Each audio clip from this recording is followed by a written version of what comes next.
Swejal academy group में आप सबका स्वागत है। पहले आज हम संविधान के दूसरे टॉपिक के साथ आप लोगों के सामने उपस्थित हुई हूँ।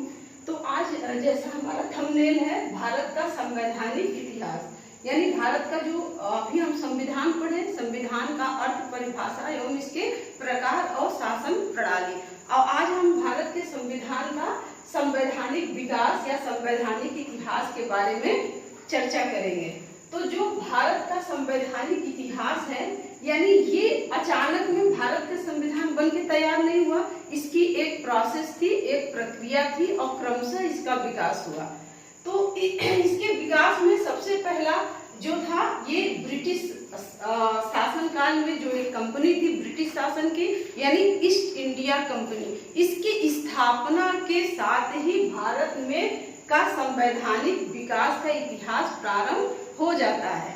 तो जो भारत का संवैधानिक इतिहास में जो प्रारंभ इसका हम देखेंगे, यानी 1600 ईस्वी में, यानी ईस्ट इंडिया कंपनी, ईस्ट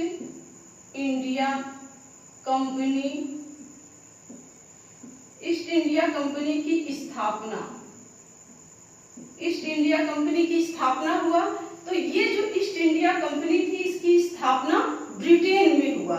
जो वहां की महारानी एलिजाबेथ थी, एलिजाबेथ के चार्टर एक्ट के माध्यम से इस कंपनी का, जो एक निजी कंपनी थी, इसका विकास स्थापना हुआ, जिसमें इन्होंने कंपनी को 15 वर्षों तक, इस कंपनी को यानी 15 वर्षों तक पूर्वी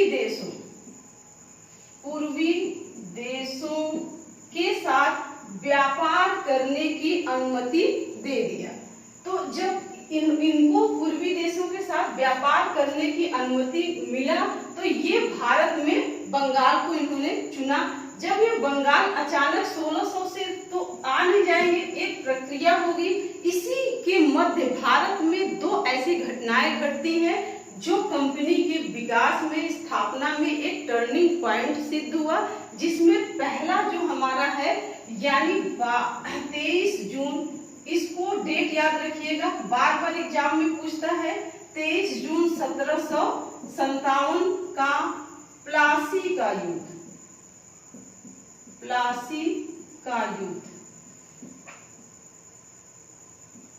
ये 23 जून 1757 ईस्वी को प्लासी का युद्ध हुआ। इस युद्ध में यानी ईस्ट इंडिया कंपनी, जिसका नेतृत्व लॉर्ड क्लाइव कर रहा था, वो विजयी होता है। और यानी अवध बंगाल का जो नवाब था सिराजुद्दौला याद रखिएगा, दो है, एक सिजाउद्दौला है, एक सिराजुद्दौला है। तो सिराजुद्दौला इस युद्ध में पराजित होता है।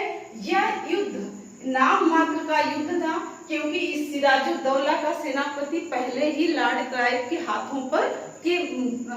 हाथों बिक चुका था। तो ये नाम मात्र का युद्ध था। दूसरा जो युद्ध होता है, जो भारत के इतिहास में एकदम टर्निंग पॉइंट हम कह सकते हैं, यानी 22 अक्टूबर 1764 ईस्वी का बक्सर का युद्ध, ये बिहार में है। यानी ये जो 22 अक्टूबर 1764 में बक्सर का युद्ध हुआ, यानी ये किसके मध्य हुआ, तो ये अंग्रेज यानी ईस्ट इंडिया कंपनी, जिसका नेतृत्व हेक्टर मुनरो कर रहा था, हेक्टर मुनरो, इसका नेतृत्व हेक्टर मुनरो कर रहा था। और बनाम जो है मुगल बादशाह शाह आलम और अवध के नवाब बंगाल के नवाब सिजाउद्दौला और अवध का जो नवाब था, राजा था, वो मीर कासिम, इनके मध्य जो युद्ध चल रहा था। और इस युद्ध में भी हेक्टर मुनरो का कड़ा नेतृत्व था, जिसमें ये कंपनी विजयी होती है। इस विजय के साथ ही साथ भारत में यानी कंपनी को एक टर्निंग पॉइंट मिल गया। अब वो व्यापार करने के साथ साथ भारत में राजनीति करना शुरू कर दिया। उसके बाद दूसरा जो हमारा, यानी इस युद्ध में पराजित होने के बाद जो मुगल सम्राट शाह आलम द्वितीय था, उसने जो है यानी अंग्रेजों से उसने एक संधि किया जिसे इलाहाबाद के संधि के नाम से जाना जाता था, जो 1765 ईस्वी में हुआ। इलाहाबाद की प्रथम संधि से कहते हैं, यानी इस संधि के माध्यम से उसने जो है बंगाल, बिहार और उड़ीसा की दीवानी अंग्रेजों को सौंप दी थी। दीवानी मतलब राजस्व प्राप्त करने का अधिकार अब अंग्रेजों के पास यानी ईस्ट इंडिया कंपनी के पास आ गई। अब वो व्यापार के साथ साथ भारत में भरपूर राजनीतिक इंटरफेयर करना शुरू कर दिया। इसी के बीच जो है यानी अब अंग्रेजों के मन में एक लालच उत्पन्न होने लगा, यानी भारत में यहीं से दास्ता की पद्धति उत्पन्न हो गई, यानी हम धीरे धीरे अंग्रेजों के गुलाम होना शुरू हो गए। यानी वो इस प्रक्रिया को अब वो छोड़ना नहीं चाहता था, वो चाहता था हमारा जो है यानी यहाँ पे राजनीतिक इंटरफेयर बरकरार रहे, जिसके लिए उसने समय समय पर यानी ईस्ट इंडिया कंपनी के लिए बहुत सारे एक्ट और अधिनियम लेकर आए। वही एक्ट और अधिनियम आगे चल के भारत के संवैधानिक विकास में एक अहम कड़ी साबित हुआ, जिसमें पहला जो हमारा एक्ट था वो 1773 का रेगुलेटिंग एक्ट था। चलिए देखें, तो हम देख रहे थे कि 1773 का रेगुलेटिंग एक्ट, तो रेगुलेटिंग एक्ट ये कंपनी द्वारा यानी अंग्रेजों द्वारा लाया गया ये पहला एक्ट था। इसको ध्यान में रखिएगा, इससे क्वेश्चन आता है कि अंग्रेजों द्वारा लाया गया या कंपनी को नियंत्रित करने के लिए लाया गया पहला एक्ट कौन सा है, तो 1773 का रेगुलेटिंग एक्ट है। जैसा कि इसके नाम से ही पता चलता है, रेगुलेटिंग यानी कंपनी को रेगुलेट करने के लिए एक एक्ट लाया गया, जिसे 1773 में लाया गया, इसलिए इस एक्ट को 1773 का रेगुलेटिंग एक्ट कहते हैं।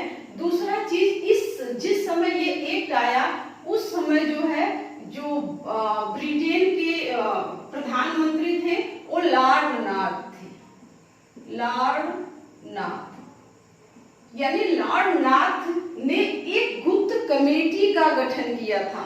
उस गुप्त कमेटी के रिपोर्ट के आधार पर ये एक्ट लाया गया था, यानी अंग्रेजों द्वारा कंपनी को नियंत्रित एवं नियमित ठीक है करने के लिए लाया गया ये पहला एक्ट था।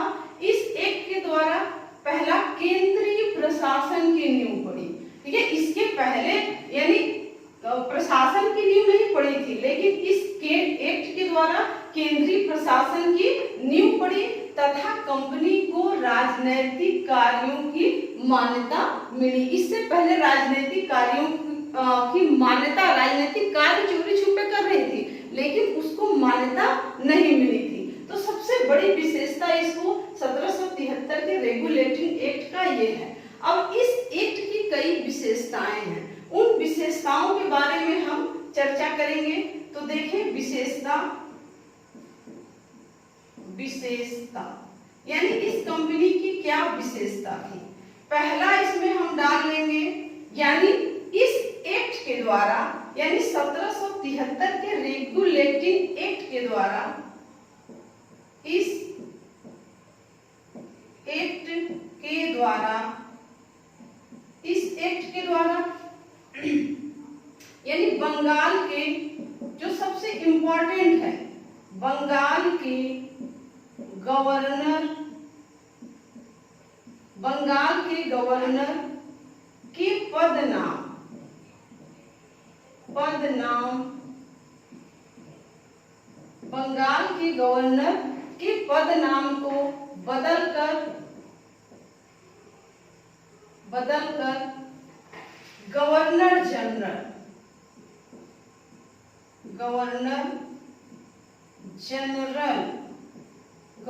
जनरल कर दिया गया। इसको ध्यान रखिए, किस एक्ट के द्वारा, तो 1773 के रेगुलेटिंग एक्ट के द्वारा बंगाल के पहले जो गवर्नर होते थे, गवर्नर बदल करके अब गवर्नर जनरल कर दिया गया। इस पॉइंट को ध्यान रखिएगा। तथा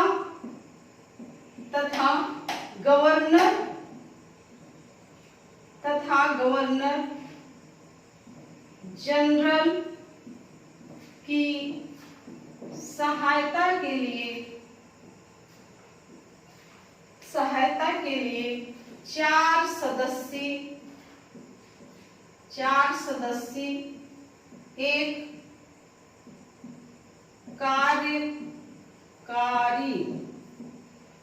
कार्यकारी परिषद का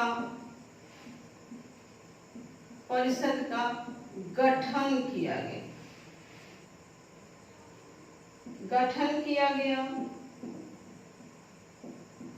गया तथा अब देखिए, यानी जो 3 प्रेसिडेंसियां होती थी, यानी ईस्ट इंडिया कंपनी में अंग्रेजों को जो 3 प्रेसिडेंसियां थी, एक बंगाल था, एक मद्रास था, एक बंबई था।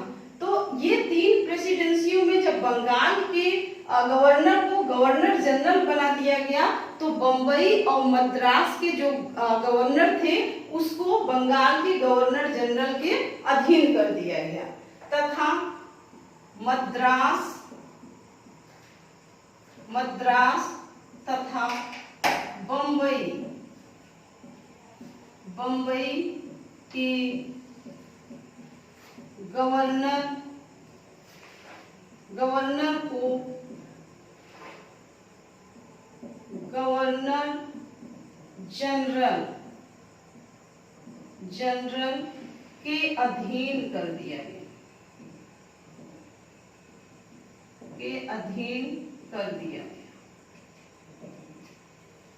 इसको ध्यान रखना है, यानी ये मद्रास तथा बंबई के जो गवर्नर होंगे, अब बंगाल का जो गवर्नर जनरल होगा उससे राय लेकर के ही वो कोई राजनीतिक या वैधानिक कार्य करेंगे। तो अब एक क्वेश्चन और बनता है, तो बंगाल का जो गवर्नर जनरल था वो प्रथम गवर्नर जनरल कौन बना? तो जिसके फलस्वरूप, यानी इसके फलस्वरूप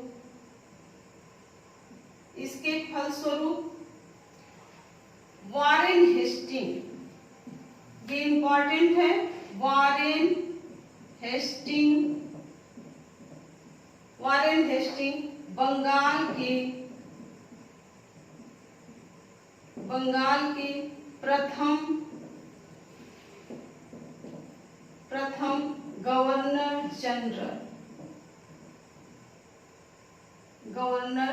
जनरल बने। जहां पे ध्यान रखिएगा, क्वेश्चन बार बार पूछता है कि बंगाल के प्रथम गवर्नर जनरल कौन थे, तो वारेन हेस्टिंग बंगाल के प्रथम गवर्नर जनरल बने। या क्वेश्चन पूछ सकता है कि बंगाल के प्रथम गवर्नर कौन थे। यदि गवर्नर पूछेगा तो लॉर्ड क्लाइव बंगाल के प्रथम गवर्नर थे, और बंगाल के प्रथम गवर्नर जनरल जब पूछेगा तो वारेन हेस्टिंग बंगाल के प्रथम गवर्नर जनरल थे। अब इसकी हम दूसरी विशेषताएं देखें।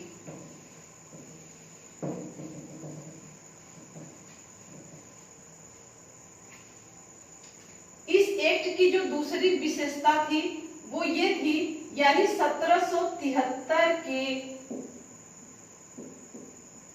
रेगुलेटिंग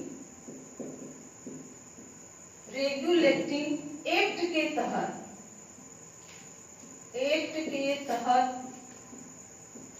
1774 ईस्वी में कलकत्ता में एक सर्वोच्च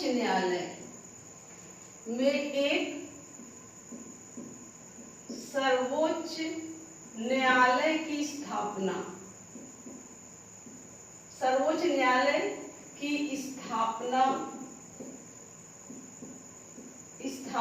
किया गया। यहाँ पे ध्यान रखना है कि मतलब कलकत्ता में सर्वोच्च न्यायालय की स्थापना किस एक्ट के द्वारा हुआ, तो आप लिखेंगे 1774 1773 के एक्ट, यानी 1773 के एक्ट को किस नाम से जानते हैं?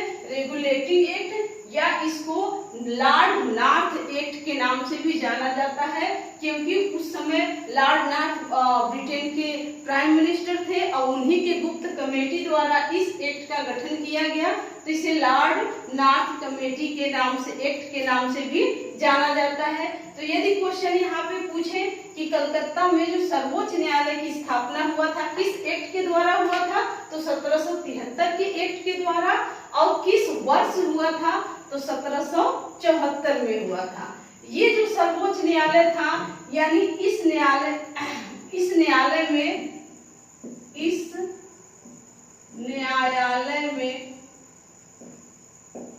एक मुख्य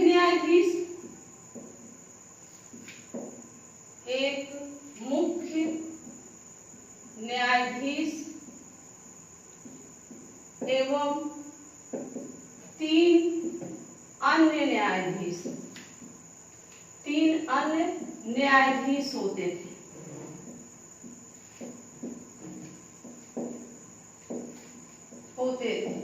तो ये क्वेश्चन, यानी अब यहाँ पे क्वेश्चन बनता है कि जो सर्वोच्च न्यायालय की स्थापना हुआ उसकी पहले मुख्य न्यायाधीश कौन थे? तो जो सर्वोच्च न्यायालय कलकत्ता में बना पहला, वो कितने सदस्यीय होता था? तो वो 4 सदस्यीय सर्वोच्च न्यायालय था, यानी एक मुख्य न्यायाधीश और 3 अन्य न्यायाधीश इसमें होते थे। और इसके पहले मुख्य न्यायाधीश कौन थे? तो सर एलिजा एम्पे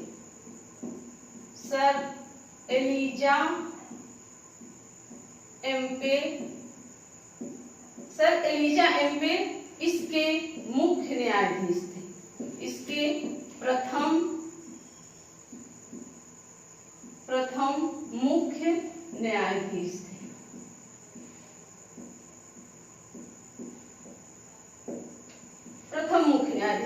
इस चीज को ध्यान रखिएगा, यानी इसमें 3 अन्य न्यायाधीश भी, यानी लॉर्ड हाइट, लॉर्ड चेस्टर और अन्य न्यायाधीशों का नाम है, लेकिन आपको जो एग्जाम वनडे में है बस एक ही याद रखना है, एलिजा एम्पे इसके प्रथम मुख्य न्यायाधीश होते थे। और दूसरी चीज ये भी ध्यान रखना है, जो हमारा सर्वोच्च न्यायालय होता था ये अंतिम न्यायालय नहीं था, यानी इस न्यायालय के विरुद्ध भी यदि हमें अपील दायर करना हो तो हम लंदन में जो प्रीवी काउंसिल था उसमें अपील दाखिल कर सकते थे।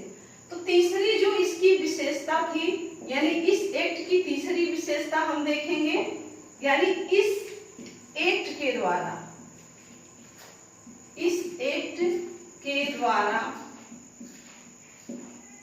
निजी व्यापार,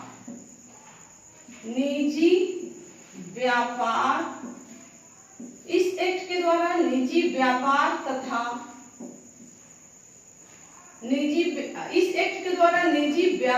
तथा भारतीयों से या भारतीय लोगों से उपहार लेने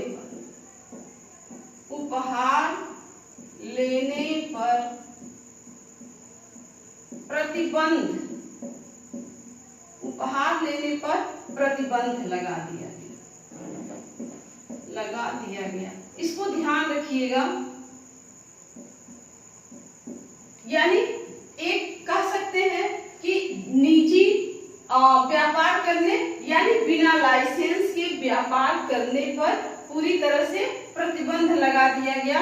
वही लोग व्यापार करेंगे जिनके पास लाइसेंस हो, जिनके पास लाइसेंस नहीं होगा वो भारत में व्यापार नहीं कर पाएंगे। और भारतीयों से जो था वो उपहार लेने पे प्रतिबंध लगा दिया गया। क्यों लगाया गया? क्योंकि जब ये लॉर्ड नॉर्थ द्वारा जो गुप्त कमेटी बनाई गई थी उसमें देखा गया कि जो कंपनी थी वो तो धीरे धीरे दिवालिया होती गई, लेकिन जो कंपनी के लोग थे, कर्मचारी थे, वो धीरे धीरे अमीर होते गए। तो इसके द्वारा जब वहां पे अंग्रेजों ने यानी लंदन में जब पूछा जाता था इनके कंपनी के कर्मचारियों से, तो ये क्या कहते थे कि हमें वहां के लोगों ने उपहार दिया, भारतीय लोग हमें इतना उपहार दिए हैं जिसकी वजह से हम अमीर हो रहे हैं। तो इसलिए यानी इस एक्ट के द्वारा निजी व्यापार तथा भारतीयों से उपहार लेने पे पूरी तरह से प्रतिबंध लगा दिया गया। अब देखिए, यानी जो पहला हम रेगुलेटरी एक्ट देखते हैं, ये मात्र सिर्फ 3 ही विशेषताओं पे सीमित नहीं है, यानी इसका प्रभाव भी पड़ा, क्योंकि हम संवैधानिक इतिहास पढ़ रहे हैं। तो जो पहला एक्ट आया, इसके द्वारा हमारे संविधान में क्या क्या प्रभाव पड़ा, हमारे संविधान पे क्या क्या प्रभाव पड़ा। तो इसका प्रभाव अगर हम लोग देखेंगे, इस एक्ट के द्वारा क्या प्रभाव पड़ा। पहला प्रभाव तो यही पड़ा कि जो एक मंत्रिपरिषद यानी मंत्री परिषद कह लीजिए या कार्यपालिका का निर्माण, यानी इसी एक्ट के द्वारा हमारे संविधान में आया, यानी मंत्रिपरिषद या कार्यपालिका। दूसरा जो है यानी न्यायपालिका, यानी न्यायपालिका का उदय। न्यायपालिका का उदय भी हम कहां से लेंगे, यानी इस एक्ट के द्वारा इसका प्रभाव पड़ा हमारे संविधान पे। पहली बार इसी एक्ट के द्वारा जो कलकत्ता में सर्वोच्च न्यायालय की स्थापना हुआ, तो एक तरह से न्यायपालिका का उदय यही इसी एक्ट के द्वारा हुआ। ये दूसरा प्रभाव पड़ा। तीसरा प्रभाव यानी केंद्रीय प्रशासन का, यानी केंद्रीय प्रशासन हमारा यही से आता है। जैसे यानी बंगाल का जो गवर्नर जनरल था, उसमें दोनों प्रेसिडेंसी यानी मद्रास और बंबई की प्रेसिडेंसी को बंगाल के गवर्नर जनरल के अधीन करके एक केंद्रीय प्रशासन का नींव डाला गया। उससे जो है हमारे संविधान में ये ग्रहणी है। इस एक्ट के द्वारा ये 3 चीजों का प्रभाव या उदय माना जा सकता है जो हम अपने संविधान में लिए।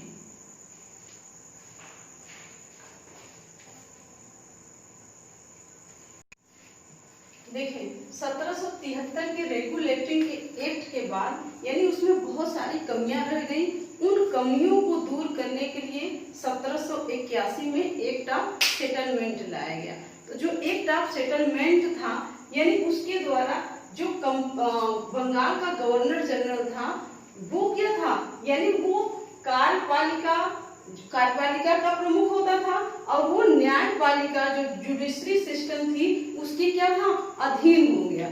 तो वो सबसे बड़ी कमी थी, यानी दोहरे नियंत्रण से वो मुक्त कर दिया गया। यानी 1781 के एक्ट ऑफ सेटलमेंट के द्वारा जो हमारा गवर्नर था, यानी उसे न्यायपालिका से मुक्त किया गया। तो पहली बार 1781 से एक चीज निकल के आती है, यानी कार्यपालिका और न्यायपालिका का पृथक्करण किया गया।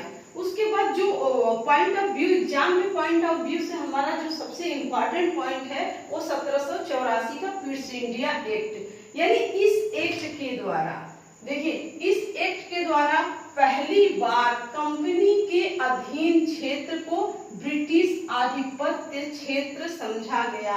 इस पॉइंट को ध्यान रखिएगा। यानी इस एक्ट के द्वारा ही, यानी अब पूरी तरह से भारत में यानी ब्रिटिश का आधिपत्य हो गया। जो कंपनी के अधीन क्षेत्र थे वो डायरेक्ट ब्रिटिश आधिपत्य के अधीन आ गया। दूसरा, इस एक्ट को यानी अभी एग्जाम में हाल में ही पूछा था कि 1784 के एक्ट को किस नाम से जाना जाता था। तो 1784 के एक्ट को पिट्स इंडिया एक्ट के नाम से भी जाना जाता है, क्योंकि उस समय जब ये 1784 का एक्ट आया, उस समय जो ब्रिटेन के प्रधानमंत्री थे वो पिट्स थे और पिट्स के द्वारा ही एक एक्ट लाया गया था, इसलिए इसे पिट्स इंडिया एक्ट के नाम से भी जाना जाता है। इसको याद रखिएगा। दूसरा, इस एक्ट के द्वारा जो सबसे इम्पोर्टेंट पॉइंट है, बोर्ड ऑफ कंट्रोल। ठीक है, बोर्ड ऑफ कंट्रोल का गठन किया गया। और ये जो बोर्ड ऑफ कंट्रोल था, इनके जो सदस्य होते थे, इनके सदस्यों की नियुक्ति क्राउन द्वारा किया जाता था।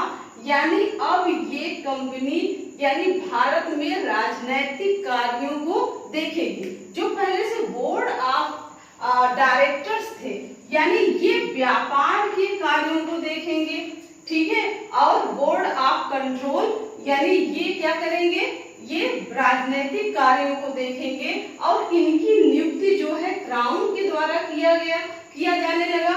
तो बोर्ड ऑफ डायरेक्टर की शक्ति क्या हो गई, घट गई। अब इसी एक के द्वारा यानी कंपनी के व्यापारिक और राजनीतिक कार्यों को अलग कर दिया गया।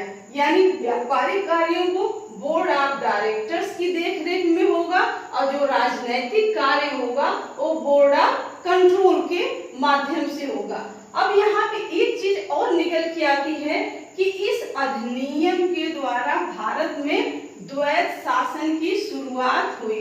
यानी अब देखिए जो बंगाल का गवर्नर जनरल था, यानी वो दो लोगों के बीच शासित होने लगा। यानी किससे, बोर्ड ऑफ कंट्रोल के द्वारा भी और बोर्ड ऑफ डायरेक्टर्स के द्वारा। यानी जो गवर्नर जनरल होता था उसे कोई कार्य करने के लिए यानी बोर्ड ऑफ डायरेक्टर्स जो कंपनी के व्यापारिक मालिक थे उनसे भी अनुमति लेनी पड़ती थी और बोर्ड ऑफ कंट्रोल से राजनीतिक कार्यों के लिए अनुमति लेनी पड़ती थी। तो अब भारत में क्या हो गया, द्वैत शासन की नींव पड़ी। किस अधिनियम के द्वारा, तो 1784 के क्विट्स इंडिया एक्ट के द्वारा भारत में द्वैत शासन की स्थापना का प्रारंभ हुआ। चलिए आज इतना ही। नेक्स्ट अधिनियम एक्ट की चर्चा हम अगले क्लास में करेंगे। तब तक आप लोग पढ़िए, लाइक करिए, शेयर करिए। धन्यवाद।